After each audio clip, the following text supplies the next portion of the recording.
best in podcasts, the best in town. You want to get up, get ready to get down.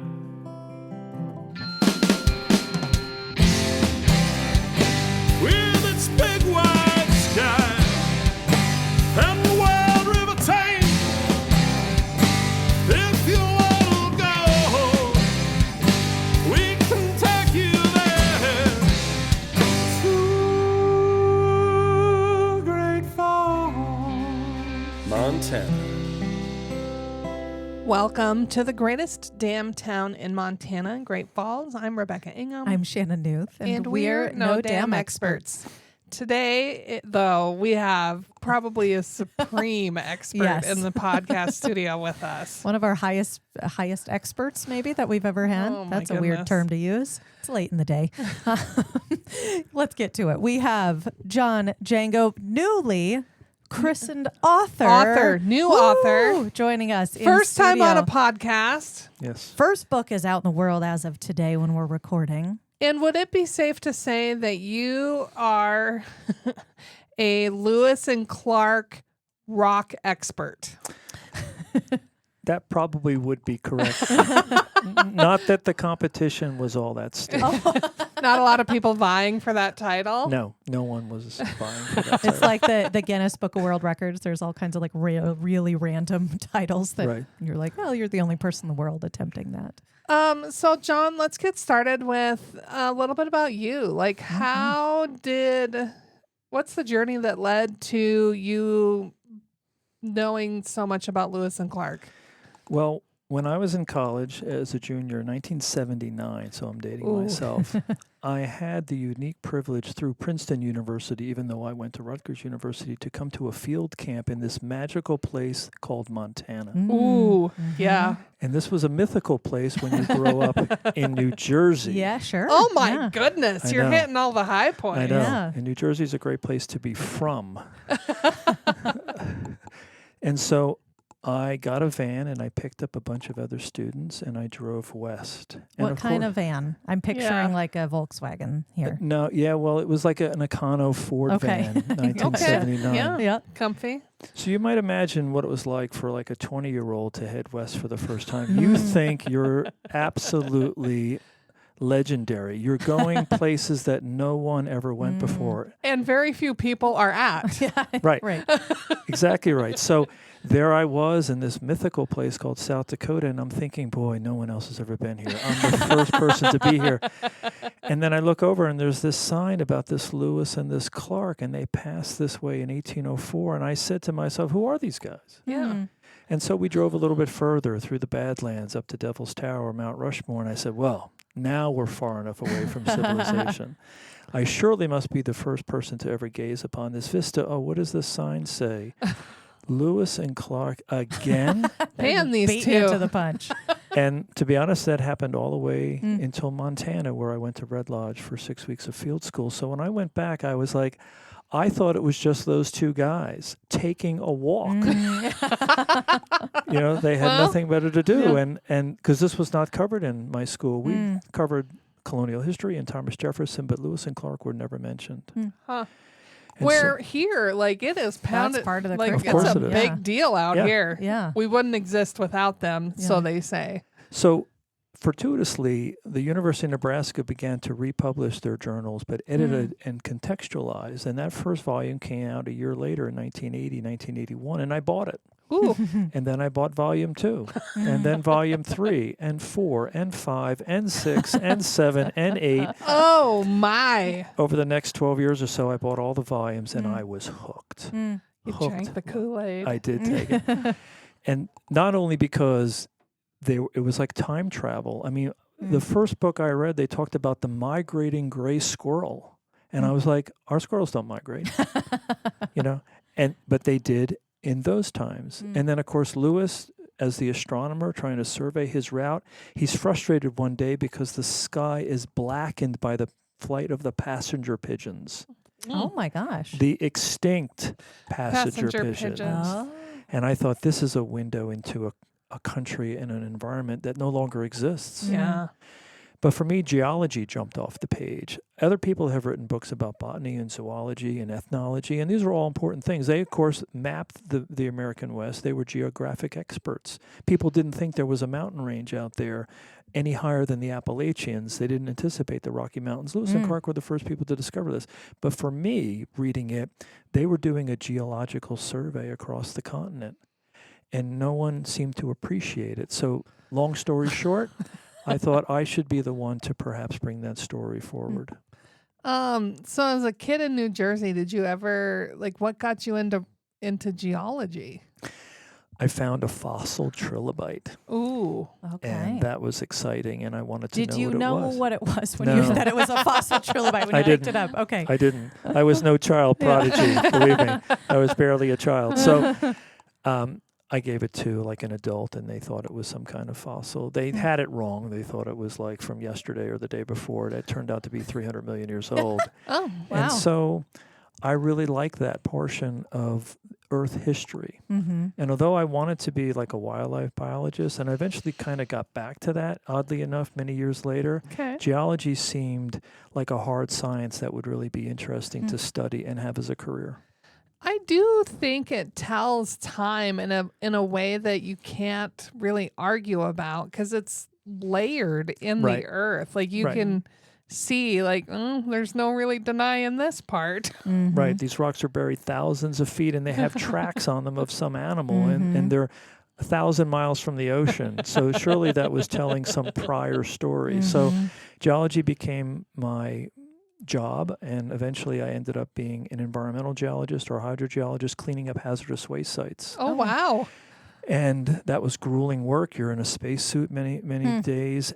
But the Lewis and Clark journals for me were an escape. So here I am in the depths of this refinery, hip deep in hazardous waste, trying to keep from choking on the fumes, cleaning it up. Good Lord. And then you get to escape. And then to be able to come to Montana and to breathe the fresh air and see. In fact, I even said today in my presentation of all the states across the country, and of course, they started in St. Louis, Missouri, ended up in Washington State and Oregon. Montana is the state with the least disturbed portion of the trail, not just because you have the Upper Missouri River Breaks National Monument, thankfully, but even where these dams only impound a few miles of water. The dams in South Dakota and Nebraska dam hundreds of miles of river. So you can't see the Lewis and Clark Trail in, for example, South Dakota. It's underwater. Oh. But here, being able to come and follow the Missouri throughout the 800 miles of Montana, to me, it's the best part of the trail. And then Great Falls is the best part of the best part. I couldn't agree more. Yep. Right? You said it best. And I think people know why. They spent 31 days here having to portage around the falls. And so even though that was arduous work and really tiring, it gave Captain Meriwether Lewis and Captain William Clark more time than they usually had to record natural phenomenon. So Lewis wrote pages just about the Great Falls. And he summons his greatest artistic history and literary allusions to try to describe, quite frankly, the undescribable. In fact, at the end, he says, I think I'm going to scribble this all out and throw it away because I have not done justice to this sublimely grand object. But we're very grateful to have his descriptions. Did they sketch? Was there a stick figure picture of how big the falls might be in relation to their a scale size? of this is This a is stick-figure me. human. Yeah. Well, it's funny you would say that. They didn't have an artist, which people criticized about, but this was a deadly exercise to send this party across the country, going through 50 Native American nations, some of them perhaps not as friendly as others. But Lewis did, when he got back, he hired an artist, John James Barrelett, to draw the Great Falls. And that drawing survives to the present day, and it's not bad. It shows the left side or the south side of the falls, as you guys know, because you live here, it's very vertical. And then as you move from left to right or to the north, there's like these two different shelves of rock. And sure enough, that lithograph from 1807, which was published in subsequent editions of their journals, that was the artistic depiction in the journals. Oh, wow. They chose both the Columbia, the Cascades of the Columbia, and the Great Falls as the only two illustrations for their publication. That's how monumental and how unique the Great Falls was to them. I just picture, and I've joked with Shannon about this in the past, of being talked to by the president of like, hey, I just bought some of this land. What do you guys think about heading out? I would have been nah, I'm good. I'm good, guy. I'll just hang out here and you let someone else figure out what's happening in those acreages that you just purchased. We don't know. We don't know how much or how long. You're going to be gone. Well, that's why he was so fortunate to, first of all, have Meriwether Lewis as his private secretary for 2 years, living in the president's house. It wasn't the White House at the time, or called the White House at the time. And Lewis, he was an explorer from a young age, and he volunteered for this mission years before when he was far too young. I mean, he went on the expedition when he was 28. When he was in his early 20s, Jefferson was a neighbor of his, and he kept saying, hey, you're Secretary of State under General George Washington. Can I go to the West? You know, so he was after Jefferson for almost 10 years to go. And so Jefferson, I believe, had him as his private secretary, not just for this reason. He had other reasons, political reasons for having Lewis, but Lewis trained under Jefferson. Jefferson had the best library in the New World, all these scientific books. And so Jefferson was one of the greatest minds of the colonial and early American history era, just on an intellectual basis. I know he's the author of Declaration of Independence, but he's also considered the father of paleontology. Because he described fossil bones. So Lewis got to train under him for 2 years, and he not only volunteered to go, he was begging to go. And there was never a question about sending Meriwether Lewis on this journey. So he started that like subliminal messaging to him He like did. 10 years before. Hey buddy, I need to go. Right. Yeah. And then he gave Lewis the latitude to pick a co-leader, and he picked William Clark, who he served with in the Army many years before. And that turned out to be a brilliant choice because William Clark was a little bit older, but more seasoned. He was a terrestrial surveyor, a dead reckoning map maker. He also had a way with enlisted men that Lewis didn't really have that touch. And Clark turned out to be the one that drew all the maps and also took journals of his own. Everyone would agree that had Clark not gone, the expedition might have been a success, but it wouldn't be the success that it turned out to be. Good team right there. What do you think the president had an idea that it would be successful, or do you think he was like, Good luck. 50-50 chance, or I mean, because you can only know how successful something is looking back on it, but did they go into it going, yeah, this might be a crapshoot? I think he was fairly confident in Lewis, but he wasn't naive that they faced great challenges. In fact, I think if Jefferson knew how difficult the journey was, he would have been more worried because he, like everybody else, thought there was a symmetry in the geography of the United States, that there's a mountain range called the Appalachians, and there's gaps that you can go through on half a day. So you're going to find easy to that. pass over them. Right. Yeah, or get through them. By the time you get to, well, it wasn't called Montana, but by the time you get to the west, you're going to run into another small mountain range. Just take half a day, carry your boats over, and go to the Pacific Ocean. Yeah. Piece of pie. It's called the pyramidal height of land theory, where everyone thought, even the greatest minds of that era thought that all continents had symmetrical geography. Interesting. Had he known that the Rocky Mountains are what they are, I think he would have been, I think he would have probably downgraded their chances. Still sent him, but downgraded. Right. Yeah. You're not going to be successful at all. Do you have, between Lewis and Clark, or maybe another member of the Corps of Discovery, one that you find most fascinating or relate to the most? I do relate to Lewis, not because I'm as smart as he was. Most people, when you go to these meetings that I'm at this week, Lewis and Clark Trail Alliance, a fantastic organization of like-minded aficionados, most people are Clarkies. Okay. Oh. Self-proclaimed or for real? Well, there are actual descendants. Okay. Bud Clark, an 8th-generation descendant, always comes to these meetings, so he's a bloodline. gosh. Yeah, I know, and he's a lovely man. Unrelated, but they're Clarkies. And why? Clarkie is that guy that you would go have a beer with or a wine cooler with. Oh, yeah. And he was very That's sociable. my lineage. Lewis was always considered a bit aloof. I happen to find him utterly fascinating because he was so singularly focused. Sometimes perhaps he didn't do the courtesies. There's been letters written by Canadian traders who met Lewis and Clark that said, "Oh, we met them. William Clark, what a pleasure to deal with." Lewis, he tried to pretend he liked us, but you could tell. Yeah. Well, I like that. I'm a type A, so I see his focus. So he's my favorite because most of the scientific discoveries of the expedition were his discoveries. William Clark contributed his own discoveries as well, and without Clark, we'd have no maps. Yeah. But Lewis described, 122 new animals for science and 178 new plants for science. So he was I think about a typical Mary Lewis day. He's got to get 33 people packed up, get in those canoes, and start paddling. He's got to take astronomy. He's got to take the moons of Jupiter and the sun's latitude at noon. Oh, he has to press this plant and collect that plant. Oh, you shot a bird that we haven't seen? I need to dissect it, and I have to write a description. I'm already exhausted. That's a lot happening. Look at that crystal. Oh, Jefferson told me to watch out for mineral productions of every kind. Give me that. I need to label that.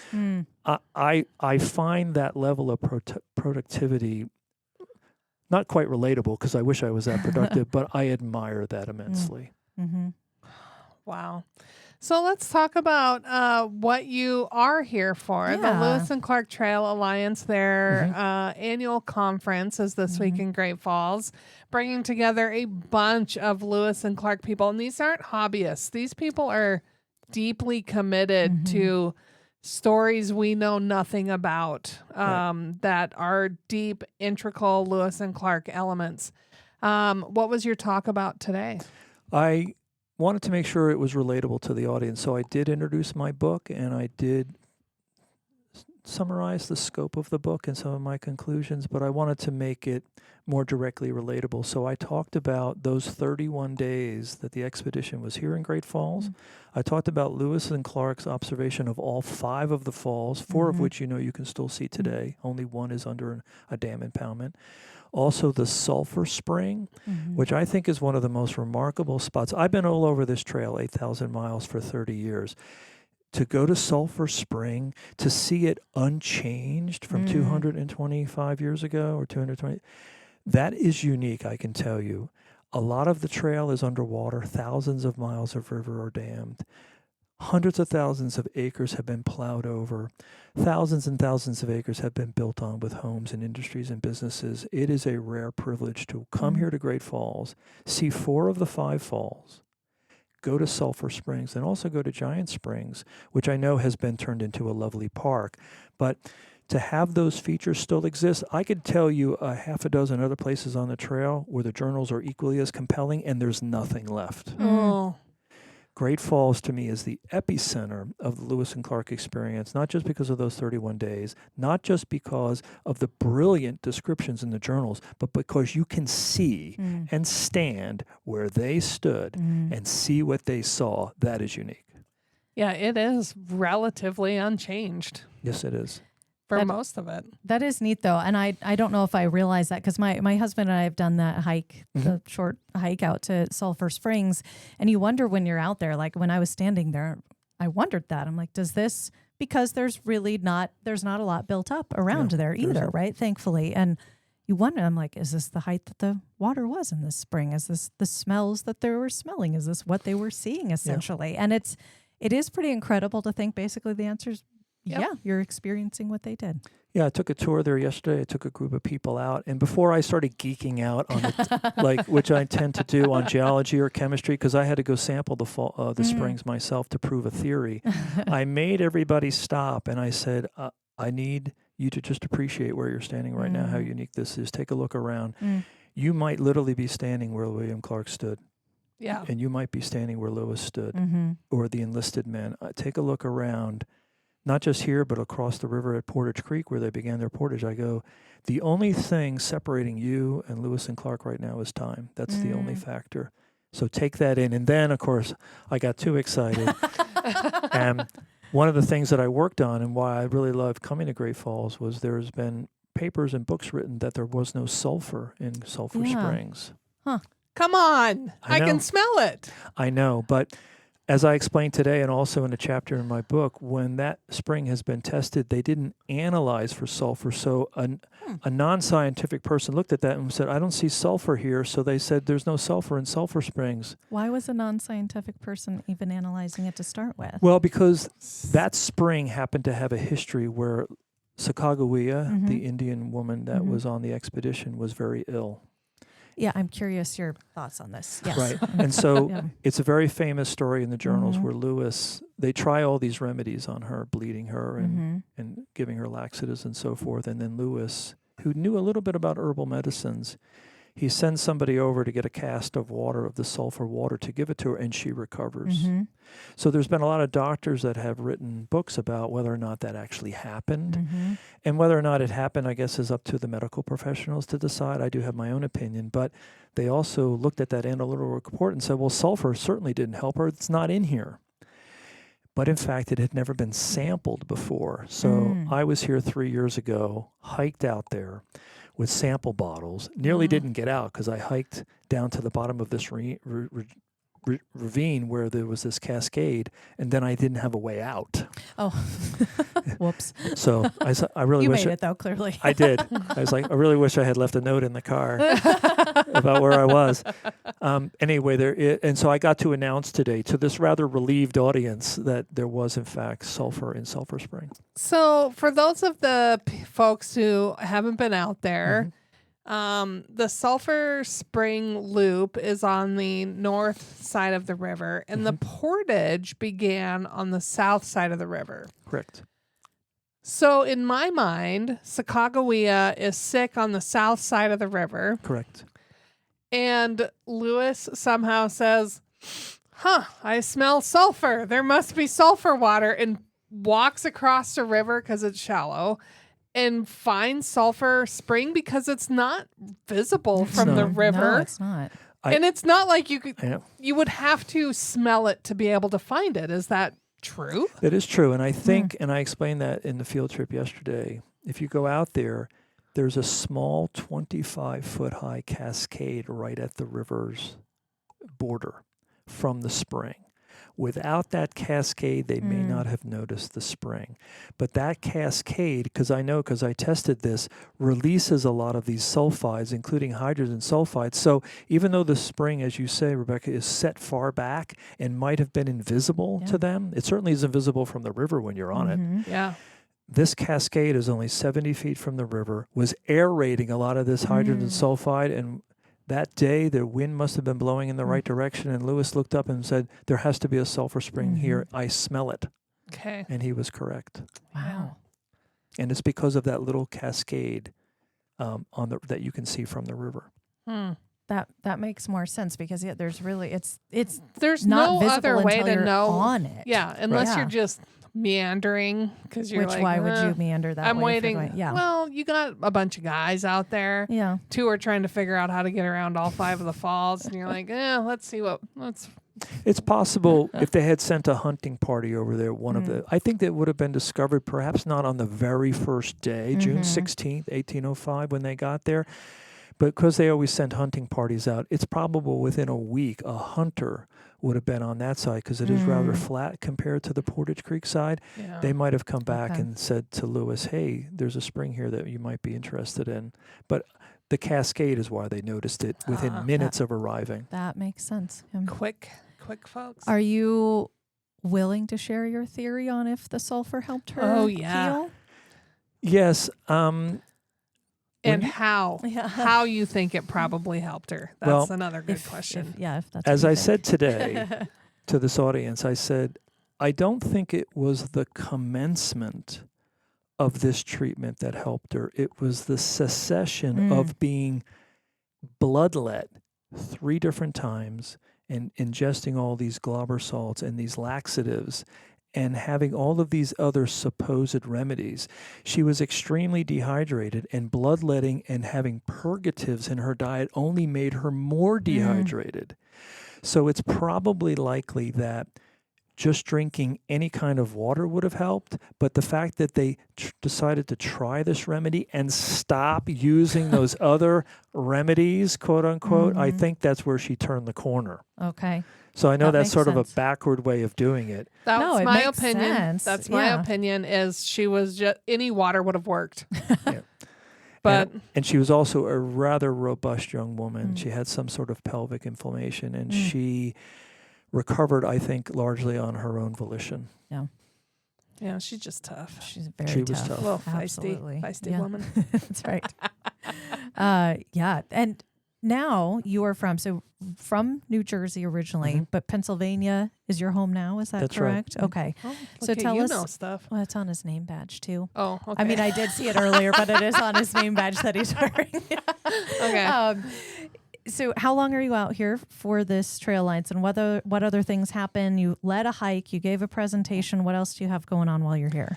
Well, the organization tomorrow is going up to Fort Benton to retrace some of the trail because, as you know, they came up the Missouri. And then on Wednesday, we're going to attempt to retrace the 18.25-mile portage route. Now, some of that is on the Air Force Base. Some of that is private property. But the organizers here, particularly Norman Anderson and Carol Bronson, who run the organization locally here, they have gotten permission from landowners, very unique to do this, very cooperative landowners, I have to say, that is going to allow this group to see part of this portage route that normally you just couldn't see on your own. That's great. It is on your own. Now, of course, we're going tomorrow up to places that are open to the public. If you come into Great Falls and you drive up 87, you can go to the decision point where at that time they were confused whether the Marias or the Missouri was the true Missouri. That's a public area. And of course, Fort Benton is a lovely, wonderful town, as you guys know, with the Fort Benton reconstruction, the Fort Union Hotel. Like, it's just, and it's a lovely place to see the river. So for a lot of these folks, I've been here about 10 days. I'm going to stay through the end of the week because I just love it here. Try to come every other year when I can. But for the rest of the group, which tend to be somewhat elderly people, this bus trip up to Fort Benton tomorrow is going to be a thrill for them because they don't often get to see that. Yeah. So you mentioned every other year. How many times have you been to Great Falls? I've been to Great Falls 12 times. Okay. And then do you spend most of your time like in the Trail Heritage offices going through books and studying, or are you out in the field, or are you just partying down at the Wild Hare? Yeah. I haven't taken advantage of the library there, which I was in today, although I have asked them for materials online. No, this is a great place to not just study Great Falls, but when I was writing a chapter of the book of the geology, Great Falls gets its own chapter in my book. It's the only locale to do so. It's only 13.25 miles, but it merited the longest chapter in the book. That's how great it is. But I flew in one year and just took my time, a week and a half, going from Great Falls to Three Forks, Okay. retracing their route. Yeah. And go through the gates of the mountains, for example, and the Crimson Bluffs and the Three Forks, trying to find where Lewis and Clark were when they made those observations there. Another trip, I've done the canoe trip, which I highly recommend anybody do, whether you're a Lewis and Clark fan or not, through the White Cliffs of the Missouri and also the Yes. Missouri Breaks. Yeah. I've done that 3 times with a group of friends, and it's a wonderful journey. The just from the pure beauty of it, do you just get enamored every time about the diverseness of the rock formations along that Missouri River? Because you're talking from Fort Benton to the White Cliffs, just down into, it's the CMR Wildlife Refuge area. Tons of variation in landscape. Right. The geology, that merited its own chapter as well. Because all of these rocks were formed in the western interior. So here's your geology moment. I hope everyone is sitting down. Ready. Get prepared. Grab your popcorn and your soda. In the Cretaceous period, which ended 66 million years ago, most of that period there was an ocean in between the eastern United States and the western United States. So we would be underwater right now in this western interior seaway. the rock formations that formed in the seaway were really varied, including the White Cliffs, the Virgil sandstone. This was also the place where paleontologist Jack Horner discovered the nesting dinosaurs, the Maiasaurus, who nested on this great floodplain of this calm interior seaway, which was really warm. So the rocks, in fact, the title of the book is Scenes of Visionary Enchantment. Everyone sings the praises of Lewis's botanical work, and it's fantastic, and his zoological work, and the ethnology work. But the most famous phrase in the journals, Scenes of Visionary Enchantment, were about a rock. So I take great pride. So they're like, you're taking that, you're going to use that as your title? And I said, I am. Yep. I am, because I'm allowed to. Yeah. Because it's about a rock. Yeah. I just am, to me, the rock formations are amazing. I don't get to the deep level that you would of knowing things. But the beauty for me is the different colors. Like just to be amazed at how it's all the same kind of rock. It's all the same river. And you're like, but the coloring here is so much different than the coloring in other parts as you go along. And I just find that astounding. Could be I'm from Eastern Montana, and I do love rocks. There's not a lot of trees out there. I also took a geology class in college thinking, oh, well, I grew up in rocks, so I'll be good. Nope, was not good at all in the geology class in college. Finished that one, and I'm like, whoa, don't take that one again. And the geology is quite understandable. From Great Falls to Three Forks, it's the most complicated geology of the entire expedition, because this is where huge slabs of rock got thrust over each other and flipped over. The rocks are literally upside down or standing straight up. It can be really confusing. If you go on the White Cliffs trip, the rocks are as horizontal as when they were deposited. They're obviously been elevated. These were on a seabed, so they've been elevated hundreds of feet. But you're basically, they're untouched otherwise, and so it's very easy to understand the geology in the White Cliffs. Do you dig into the other geological oddities in our area, or are you strictly kind of hyper-focused on the Lewis and Clark geology oddities? That's a great question. You can't talk about Lewis and Clark geology, and quite frankly, you can't talk about Great Falls without talking about features that the expedition did not see, including the famous Shannon Sag, which is this bypass channel. I knew you were going to bring this up. I'm a fanboy of the Shannon Sag, and it is gorgeous and mysterious all at the same time. I know it's private now, and you can't go see it. I still drove. I was going to say I don't know about this. I still drove up just to be around it because you can no longer see it. Although I did see it in my field camp back in the 1970s. So I'm really glad you asked that question, because you can't talk about Lewis and Clark geology or any geology at all in isolation. So in the book, I tried to explain, in hopefully layman's terms, what formed all of Montana, you know, and how these continental collisions caused the mountains and that seaway that I just talked about. So you have to go a little broad, and you have to wander off the trail to see some of these features. And so hopefully in those chapters about Montana, there's 3 chapters of just Montana. I have 10 chapters in the book about geology, and then I have introductions, and then what happened to the fossils, what happened to the minerals, what happened to the journals. But of the 10 geology chapters, 3 are just Montana. Yeah. It's a lot of different landscape and it's a big state things too. in Montana. It's a big state. Yeah. But it has an amazing variety of geology that is fascinating. Can you, I don't know about what are you saying? Shannon swag? Sag. I like swag.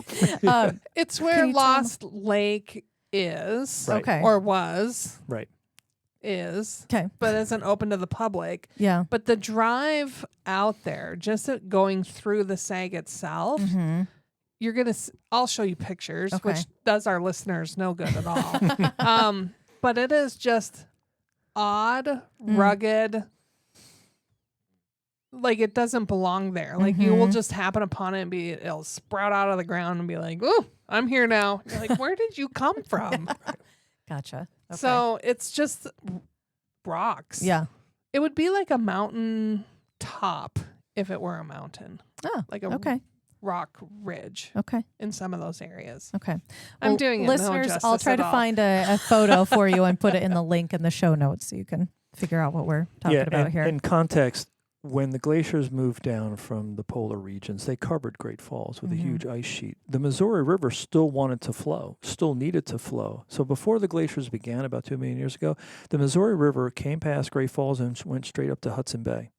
There was no connection with the Mississippi as we know it today. It did not pass through North Dakota, South Dakota. When these ice sheets came down and literally created Glacial Lake Great Falls, the river had nowhere to go. So it had to burst forward and go through what we're calling the Shonkin Sad. So that's a channel that was cut by the river as some means of escape because its route up to Canada and to Hudson Bay was covered with a sheet of ice, miles thick. So now the river returned generally to its normal course. And so this is a dry feature. Okay. And it's a river channel in a canyon. And when you're there, you're like, where's the river that cut this? Well, that river went back to its original channel and left this abandoned channel. Interesting. That's Water is fascinating. so powerful. It is. There is an example today up in the Little Belt Mountains where Yogo Creek reconfigured itself out of its banks, and now most of the road you used to travel is all underwater because of flooding, and there was some debris, and it just, it goes where it wants to go, or the path of least resistance, and now all of a sudden this old Yogo road is all but underwater.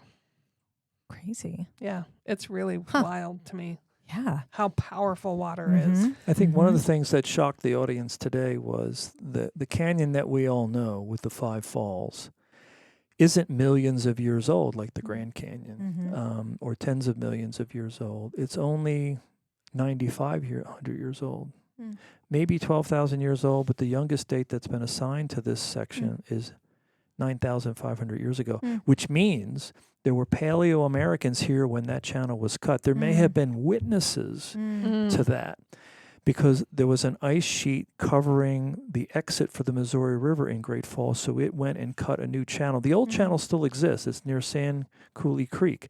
You can actually drive it, and it looks like you're driving in a dry river valley. That was the channel of the river for millions of years. So today I told the audience that within living human memory, generally, human beings watched this canyon and these falls be cut. Wow. And that's remarkable because most of the geology that you see around the world is millions of years old. And it's hard to imagine something that was only less than 10,000 years old. We're just such newbies. In lots and lots of ways out here in Montana. Yeah. The book, so tell us a little bit more because it was just released today. Where can people find it? What else is in it? I mean, obviously the chapter on Great Falls is the most important to read chapter. any other parts? Right. Yeah, once you're done with that chapter, why go on? It's available from WSU, Washington State University Press. However, I'm very pleased to say that Amazon is carrying it as well. Oh, wow. Nice. Which is a little weird for me to look at that. And of course, local booksellers, Powell Books, any of the independent booksellers are carrying it, particularly booksellers that sell, science-related things. So the book is, although Great Falls is my favorite chapter, it is also about, the other portions of the trail. Not the continuous portion, because as I mentioned before, there's 1,000 miles of this trail that are underwater. You can't restudy that. But I did pick other areas on the Columbia River, the Snake River, the Missouri River, down in Missouri. But it's also a bit of a detective story because Lewis and Clark came back with mineral specimens or sent back specimens. What happened to those specimens? I live outside of Philadelphia where those specimens were sent. Along with the fossils that they collected. So it was relatively easy for me to go down to the Academy of Natural Sciences, see what survived, see what was missing. It also took me, not that I'm name dropping, but I got to go to Paris to try to find some of the fossils, and they are also in Paris. Wow. Some of the fossils that William Clark collected. How did they end up in Paris? Thomas Jefferson had William Clark excavate a huge fossil deposit when the expedition returned. He was in correspondence with these great French scientists because, as you know, he spent all those years in France as a minister or a diplomat. And so he sent a lot of these fossil bones to a guy named Georges Cuvier, who came up with the theory of extinction. Cuvier used some of William Clark's fossils to develop that theory. This is how impactful the Lewis and Clark expedition was. Look It was at us that go. some of the bones that William Clark collected helped, and they were so obviously not part of any living animal. This is how Cuvier decided that there were, because that was, by the way, that was a forbidden topic. You didn't talk about, there was no way in the divine way that the world was set up that any animal would go extinct. Why create an animal to have it go extinct? That was a groundbreaking theory that animals actually went extinct. We accept that today, obviously. Yeah. I can't imagine a world where that's not accepted. That That would be crazy. In the 1800s, that was not just not widely accepted, no one believed it, because that's not how the cosmos was ordered. Animals weren't here and then are gone. So I do explore that a little bit. It's a little bit of a detective story, but I think the emphasis of the book was that, and I'll be honest with you, people love the Lewis and Clark expedition. You can find 100 secondary books that talk about what great botanists Lewis was, what a great zoologist Clark was. Historians, though, need to seem objective, and I understand that. So there has been misunderstanding about geology, and so they're able to say, well, they were really good at these things, but boy, they were terrible geologists. And Jefferson didn't care about geology. And one of the greatest examples that I discovered was someone said, they were so bored by geology that when they crossed the Rocky Mountains, they didn't mention another limestone or clay deposit or a coal deposit. They just didn't care. Well, I read that and I go, there isn't any limestone or coal or clay west of the Rocky Mountains on their route. That's when I knew that something had to be corrected. So I spent years, and I have a huge library at home, going through hundreds of books published after they got back up until the modern era to see if any scientist used their journals in their work. And I found a dozen examples, good examples, of where scientists used their observations for their own work. So I was able to refute professionally and diplomatically that they didn't lose interest. They collected specimens all the way. They collected a Pacific Ocean beach sediment. You can't go farther than that. Yeah. So I was able to find collections and catalogs of minerals and these books that no one, quite frankly, would read anymore from 1825 to prove that Lewis and Clark never gave up on geology. They collected all the way to the Pacific coast, and that geologists did use their observations and credited Lewis and Clark for their observations when they made their first geological map of the country. And so the book is a bit of a detective story. It's a bit about my experiences. Also, when I see environmental degradation on the trail, my job is dam removals and ecological restoration. So there are parts of the book that have nothing to do with geology. They're me talking about dams or the back-end fracking in North Dakota, like giving my experiences about why some of these things are harmful to the trail and maybe what could be done to correct it. So you've been to Great Falls 12 times. You spend time here. You hike around. You do things. Are you discovering or seeing new things about geology or about the history every time you're here? I do. I saw a glacial erratic. What the heck is that? Glad you asked. It's just about to. I think it would Bring make that up. It would make a great heavy metal album title.